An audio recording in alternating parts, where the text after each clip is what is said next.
অগ্নিবীরের ground আছে। হ্যাঁ, সামনে যেহেতু অগ্নিবীরের এখন রেজাল্ট বেরিয়ে গেছে, টিডিএন আর জিডি রেজাল্ট বেরিয়েছে, তো সামনে অগ্নিবীরের গ্রাউন্ড রয়েছে। তো অনেকেই বাড়িতে থেকে আপনাদের ছেলেমেয়েরা পরীক্ষা হয়তো পাস করেছে অগ্নিবীরের, তো সেই পাস করলেই শুধু হবে না, এর সাথে আমাদের গ্রাউন্ডটাও কমপ্লিট করতে হবে।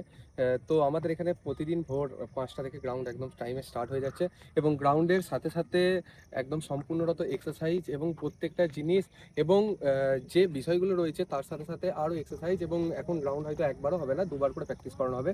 তো যদি কেউ অগ্নিবীরের জন্য গ্রাউন্ডের জন্য সিলেক্ট হতে চান, তাহলে ওর তো অবশ্যই কালকের মধ্যেই, মানে যত সত্বর আপনি পারবেন, 1 মাসের মধ্যেই গ্রাউন্ড পড়বে।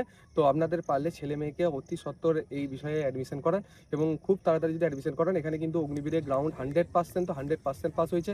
আগেরবারও আমাদের এখানে প্রায় 30 জন ছিল, 30 জনই গ্রাউন্ড কমপ্লিট করেছে। তো আপনারাও যদি আপনাদের ছেলে মেয়েকে গ্রাউন্ড কমপ্লিট করতে চান, তাহলে ওর তো অবশ্যই মোটামুটি গোটা 3-4 দিনের মধ্যে আপনারা কিন্তু চলে আসুন, এবং এখানে কিন্তু অগ্নিবীরের একটা ফিজিক্যাল কিন্তু দারুণভাবে স্টার্ট হয়ে গেছে।